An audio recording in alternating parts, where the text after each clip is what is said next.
All right, well, welcome back, ladies and gentlemen. I have a great guest today, someone who I think you'll be, thrilled to hear. She got a lot of energy, a lot of knowledge, a lot of experience, and you've probably seen her on TV and other places as well.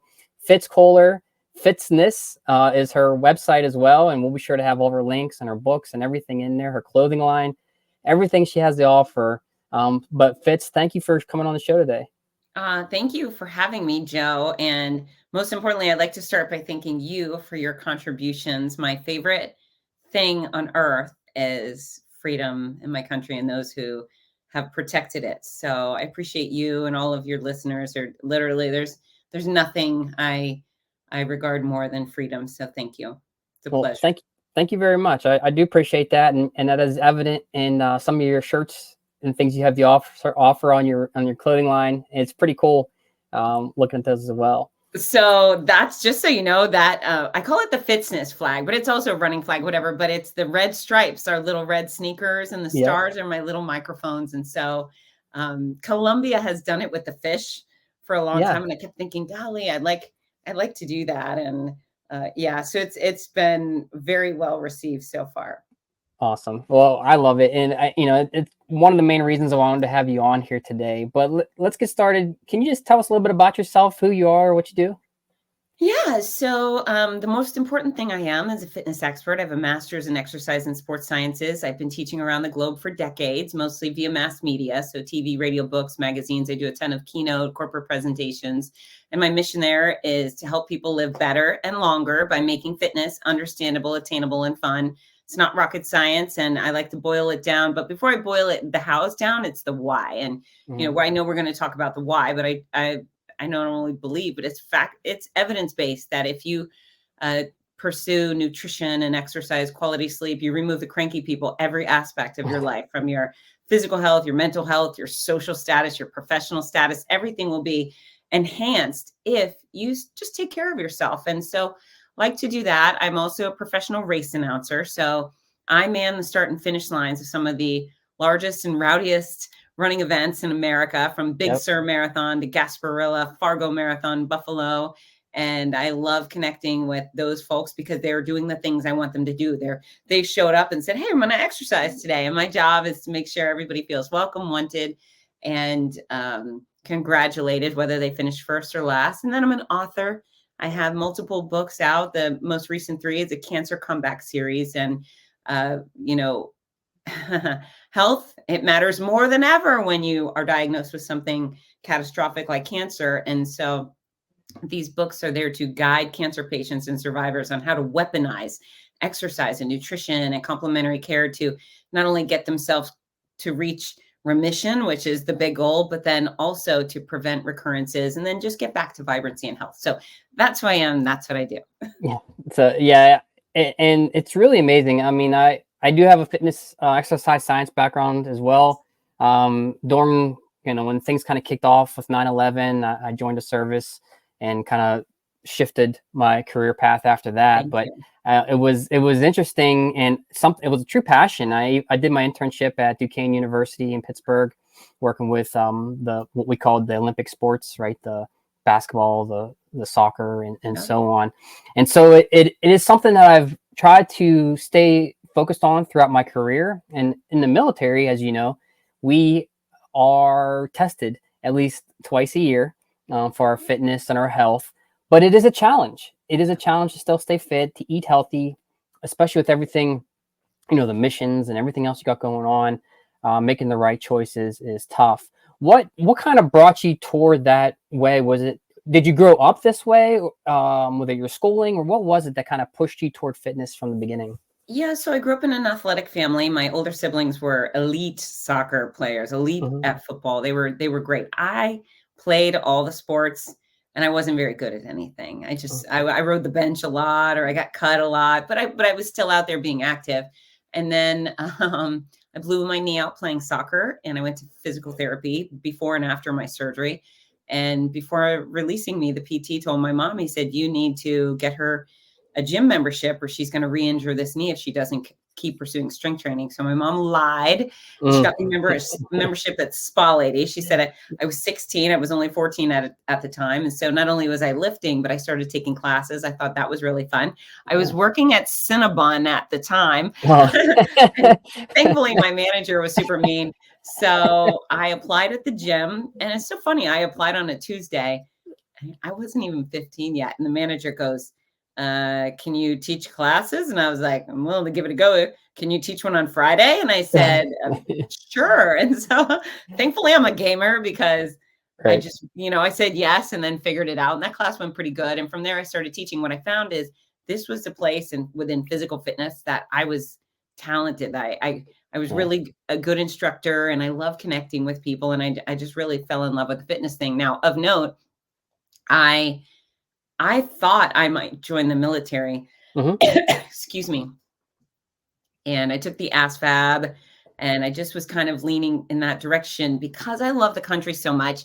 And then but it is what it is. I also love a man in uniform. And if you want to be surrounded by that, go join the military. And then I really also had the epiphany at some point that, gosh, you're a coward. You would not stand in front of guns and tanks and things like that. The real respect for the legitimate work you do and how intense it can be set in. So I thought, okay, I won't do that. And what I turned my attention towards at that point was I would run for office. I would serve my country, perhaps as governor of Florida.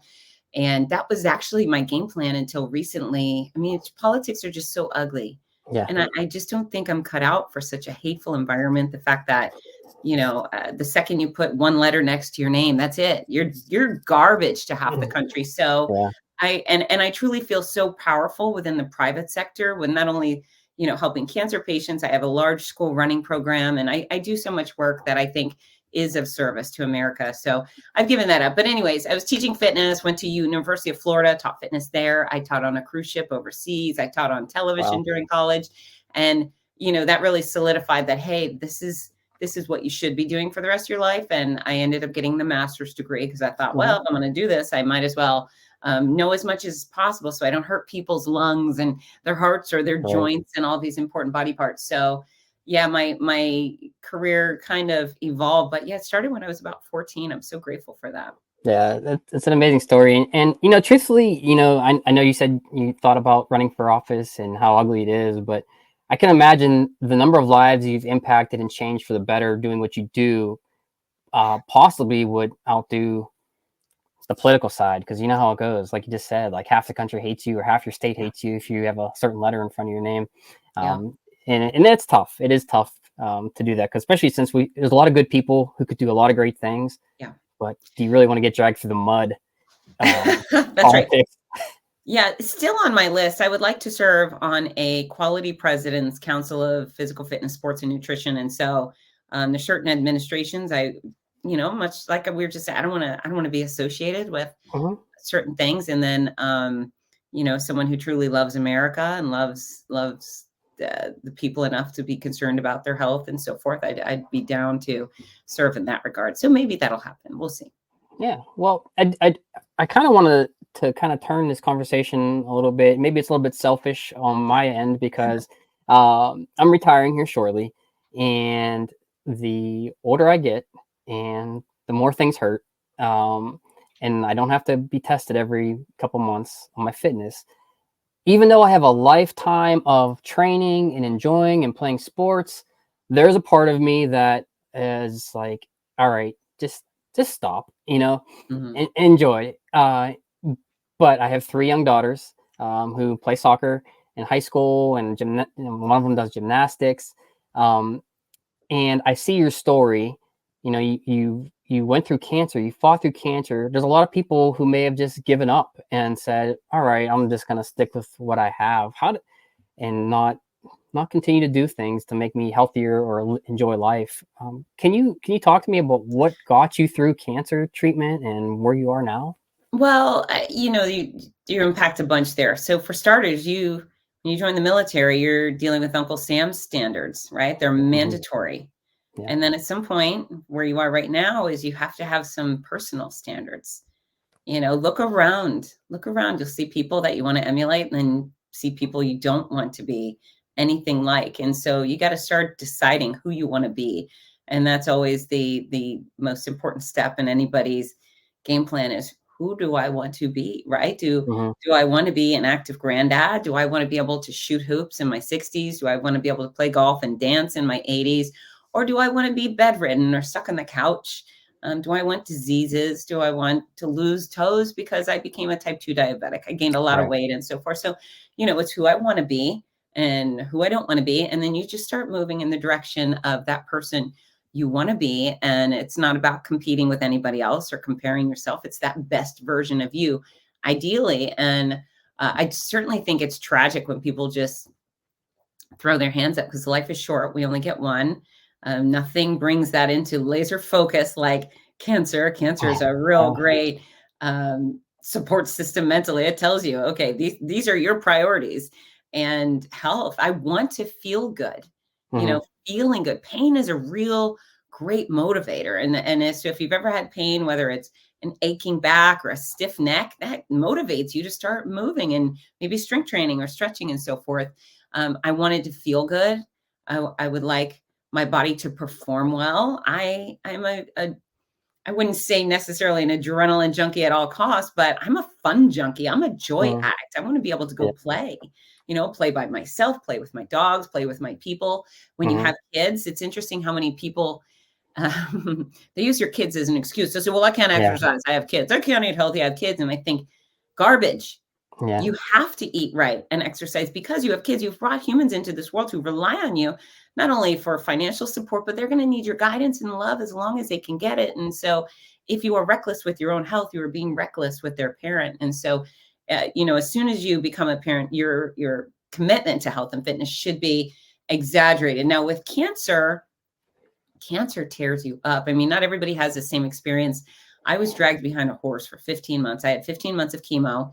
And it was violent. I was violently sick every single day for 15 months. It was god awful. Radiation, I had 33 rounds. It wasn't so bad for me at the time. The after effects are a little worse than the imminent ones. And then surgery was, surgery is tough. There was a recovery point, but gosh, you start seeing your body waste away. I lost a ton of weight. I lost strength, and I'm more than ever. I was like, I want that back. I've lost it. So I can see someone also, my losses were weight and strength. Some people, their losses come in weight gain, right? They're losing their fit body. They're losing their ability to move because their joints are burdened by all these extra pounds. And so, I just didn't like it. And I was able to exercise through treatment. I say that sometimes it looks pretty pathetic, right? My exercise for the day might have been leg lifts in bed, might have been stretches in the shower. I wasn't able to run races. I did walk a couple 5Ks in the process, but I was a lesser version of who I was, but I was still that same person fighting, being scrappy for any ounce of fitness or progress I could get, or even working just to slow the decline. So cancer really, hopefully it motivates people to do better and take the reins where they can. Yeah, no, I look at it, and you brought up a lot of great points. So, do you want to be able to play with your grandkids? Do you want to, be active? Do you want to be, bedridden, right? And one of the things, with my kids, they're so active that, unfortunately they are kicking my butt on the soccer field now. And my youngest is super flexible with gymnastics. So I'm losing my domination on the sports setting, but the fact that I can be out there and bond with them through sports has been something that has made I think our relationships grow. Of course. And has been so enjoyable, and it is motivation. Like you said, I'm sure one day they'll have grandkids or whatever the case is, and that the idea of being out there and even be able to walk around with them and take them places is motivation going forward. But I think it is a challenge for a lot of people. Sure. But if you can find that motivation, that's probably the way to go. Yeah. And also a little perspective, for me, when I was sick, I would say, okay, it's no fun to have cancer. I didn't like it. I certainly cried 15 minutes every day. It would come out, and then I'd I'd get it out and then I'd get on with it, right? I never basked in the grief. I just looked on the bright side. And for me, I was thankful that I wasn't a child or a baby with cancer. And it wasn't my child or baby with cancer. And so lucky me to be a grown up. But, you know, coming from the military perspective, gosh, how many men and women, you know, they leave the service and they've got no more limbs, right? And they would kill to be able to go for a run or do some dancing or golfing. And so, and then there's so many of them still out there doing the warrior games. You know, they're finding any way possible to get a cool chair so they can go play. And so it's almost disrespectful to them not to use the wonderful arms and legs that we all have that are still moving, right? I mean, we talk about sacrifice. Let's talk about appreciation and making the best of our existence that we have right now. But yeah, so fitness doesn't have to be complicated. And I think that's where a lot of people lose track is they say, well, I can't run a marathon. Okay, well, you probably could, but it's not about that. It's about how do you become 1% better today? Just 1%. You don't have to do anything extraordinary. Can you do some strength training? And so there's the four pillars of fitness. And without sufficiency in any pillar, you really don't qualify as fit. So it's cardiorespiratory, which is any exercise that makes you huff and puff, your endurance, your stamina. Strength, which is total body and not just your biceps, it's your abs and your back and your legs and your glutes and your neck. And so that's your ability to lift, push, press, pull against resistance. And we want that for a variety of reasons, whether we're carrying groceries or doing labor or playing with those kids, lifting our own body off the ground. Flexibility, it's your body's ability to reach in a variety of directions. Our body is really kind of like Gumby if we're doing it right. You know, our shoulder has this 360 degree motion it should take our arm through. Most know, but there's very few people who bring their arms through that full range of motion. Your hips go through a wide range of motion. Your legs can go up and to the side and back. And so flexibility, if you are pretty bendy, you are less likely to experience sprains, strains, and tears from reaching too far. And what an embarrassing thing to tell people. I pulled my back out putting on my socks, right? So basic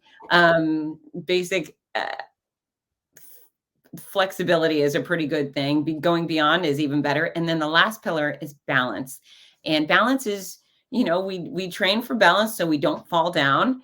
And we used to fall down a whole bunch when we were kids and it was no big deal. If you fall down as a grown-up, it's a pretty big deal. And so something as simple as standing on one foot while you brush your teeth have a massive benefit to your balance. And, you know, 1 foot on your teeth, standing on 1 foot, closing your eyes, that's a game changer. And so you can sprinkle little efforts throughout each day. If you want to do, let's say, jumping jacks for 2 minutes, that'll get your heart rate up, huffing and puffing. Is it the gold standard, which is 30 minutes or more? No, but is it contributing?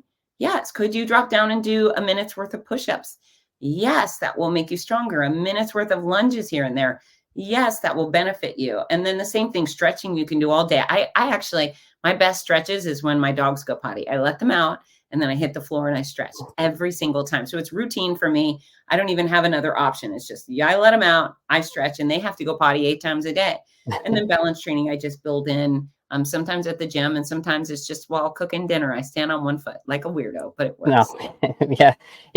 It's great. The incremental changes you can make. You know, like you said, it's not. No one's telling you to go out there and run a marathon your first time training or potentially ever, right? Right. But do you take a few steps here and there? Do you stretch? Do you do? And like you said, the total aspect of it as well, right? Not just working your beach muscles. Making sure that you stay fit in all shapes and sizes, you know, ranges of motion and everything else. I used to get made fun of quite a bit. That one where it measures your shoulder flexibility, where you hold the bar and it goes behind your back. I was at probably the absolute worst at that. So I hated being volunteered to take that test. But you know, it is what it is. But it is true. It's true. So part of what I'm trying to do with the show is, you know, there's a gap, I think, in a lot of military as we transition out. We go through these, they're called Transition Assistance Program classes, TAP for short. Okay. And you're in a room with people who are, you know, maybe you're separating after 1 year in service to someone potentially 20 years or more of service who are retiring like I was. And throughout the room, there is kind of a fear of, we've been so mission focused. We've been so focused on job that, Yeah. and we get our orders from higher, and we kind of execute based off of orders from higher. And, there's a lot of, high level thinking and everything, planning and everything else that you do. But it's tied to the military. Yeah. And when you're going through these classes to transition out, there's a lot of fear of, hey, this doesn't necessarily translate as well as I think to a civilian job, or I have all of my connections in the military. I don't really know any corporate connections, or I don't know how to start my own business. I don't know, what do I do next? Like, I'm kind of scared, right?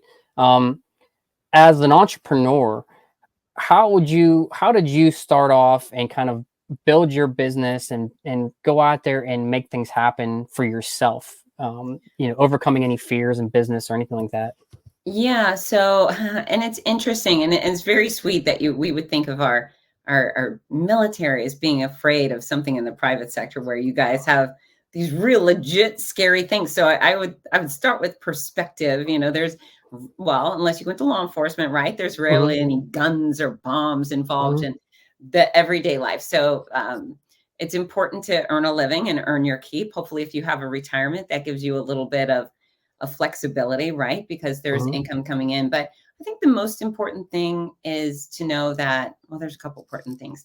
The majority of us in the private sector, we respect you, right? And so there's some folks out there who maybe have different opinions, but when I have someone apply to work with me or do anything with me and they tell me they were in the military, I almost say yes almost every time, unless I just can't figure out a way. I host interns, and there was one guy in the sports administration program who applied. He said, I'm a Marine. That was at the beginning of our interview. And I said, okay, you're hired. He was like, but I was like, no, this is it. This is it. You're hired.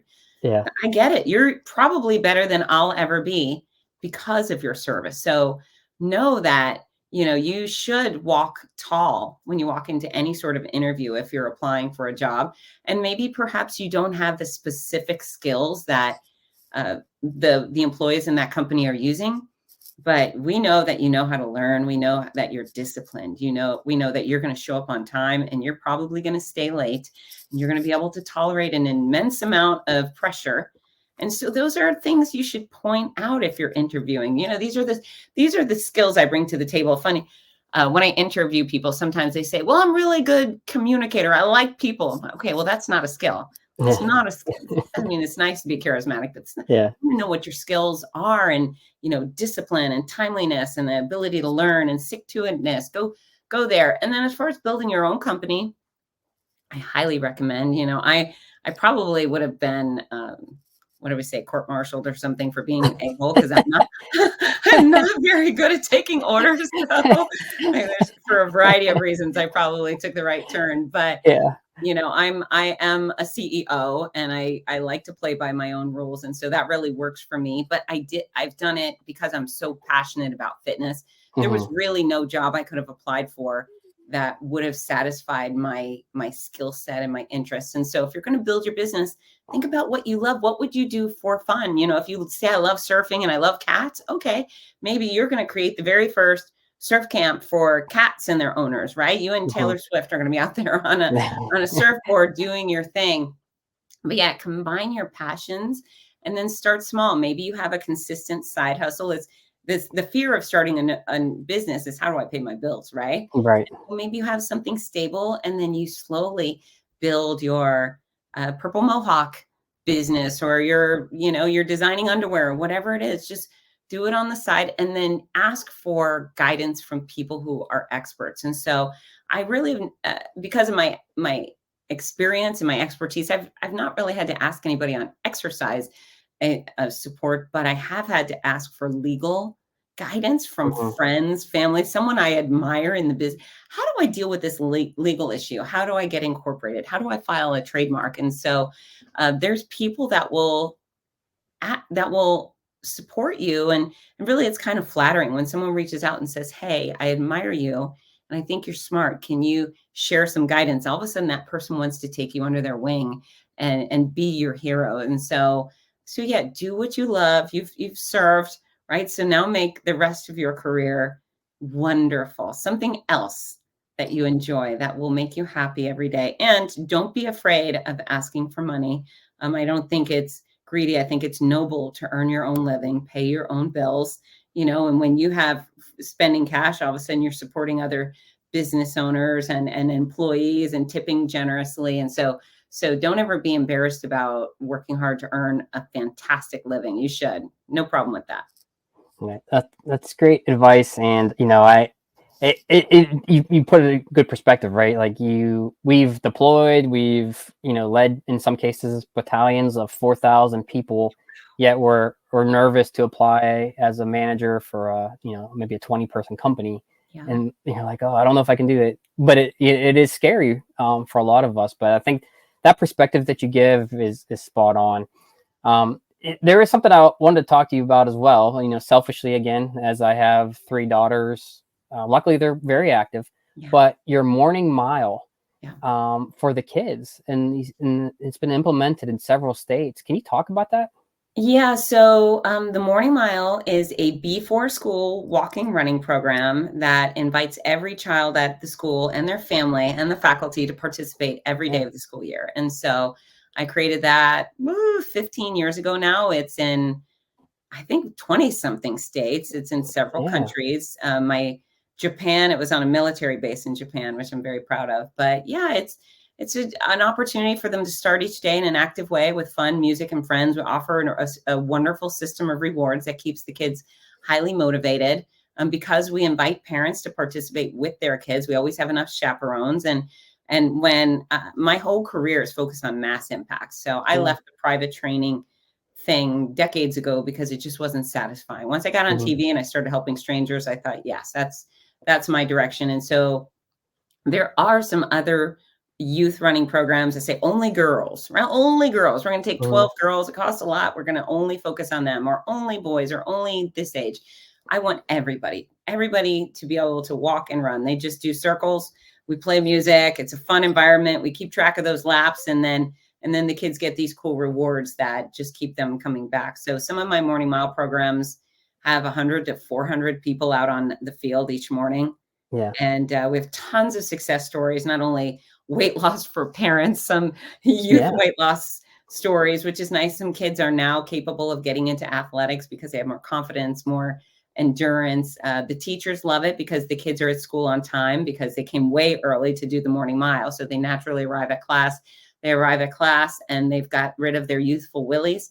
So if you have 8-year-old boys, you want them to do the morning mile. They come to class and they actually sit still and learn better and behave better. And so we don't charge for participation from the students. In fact, corporate sponsors or generous individuals sponsor a program at each school. So charge $2,500. The school gets all of their know-how, all of their equipment. They get use of the online Mileage Master for forever. So as long, my schools that started 15 years ago still get the same support every year. And nobody ever has to pay another penny towards the program. It is just there in perpetuity. And I mean, we've had plenty of schools hit the 30,000 mark each, 30,000 mile mark each year. And so a lot of good is being done with that program. I'm very proud of it. Yeah, it's phenomenal, especially with kids today. Not to bring attention to any school in particular, right? Because I got kids in school. But, you look around and health and obesity and everything is it's not awesome, to say the least, right? And so a program like that could really help so many people, kids, the families, the teachers, and like you said, the ability to learn probably is enhanced throughout the day as they kind of have that fresh start through exercise. And I bet the teachers will get a lot out of it. Yeah, it's a game changer physically, academically, mental health wise. And, it's interesting. Sometimes people want to sponsor and they say, well, we only want to sponsor high minority schools or poor schools or whatever. Okay, I get it. But the rich white kids are obese too. I mean, their parents are buying them fancy computers and sitting them down and that's it. So I just want all the kids. I will never, ever set a regulation that I want only white or brown or Jewish or Catholic. I don't care. If they're a kid, I want them moving. And I celebrate all of their efforts. So it's important for all of them. And those kids aren't rich. Those kids aren't rich. Their parents might have money, but those kids are just stuck going with whatever the fine adults in their life have set out for them. And so the morning mile is a great choice for all types of schools, all age groups, big, small, private, public, doesn't matter to me. I want more kids moving in the mornings. That's great. Yeah, in the military, as you know, kind of a melting pot, right? You got people from everywhere, all walks of life. It doesn't matter who you are, what color you are. We all kind of work together, blend together, and having something like that doesn't matter who you are. It's something definitely value for you.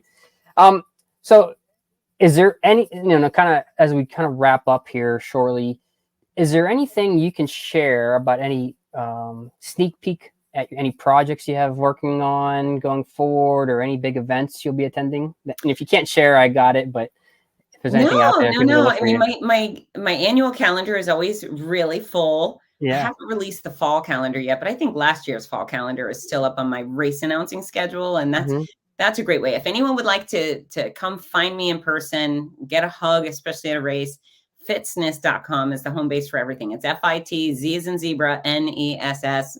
There's a race announcing schedule. Usually I'll put some of my corporate presentations, if they're open to the public, I'll announce those there as well. I'm always working on something, right? I'm always working on something, but mostly I want to be a resource. I want to be a resource for somebody who needs a little encouragement or a little guidance. And most of my resources online are free. People can go and do a quadrillion different free workout videos with me. And boy, am I fun to exercise with. The exact formula for weight loss, which is right on the cover of Fitzness.com. I don't believe in diets or pills or powders or any of the snake oil. It's just learning how to eat the right amount of the right food for the size you want to be. No gimmick, no garbage, just science, a little simple math. And I mean, if anyone of your listeners is involved with a company or organization that brings in speakers, well, bring me in, because I want to be with you and people like you. It's always a privilege. And I tell you what, at my races, my favorite part of race day always is when we do the anthem, and then we take a few moments to celebrate our military, our veterans, and our first responders. So I'm fangirl, Joe. I'm a total fangirl. I hope you don't mind.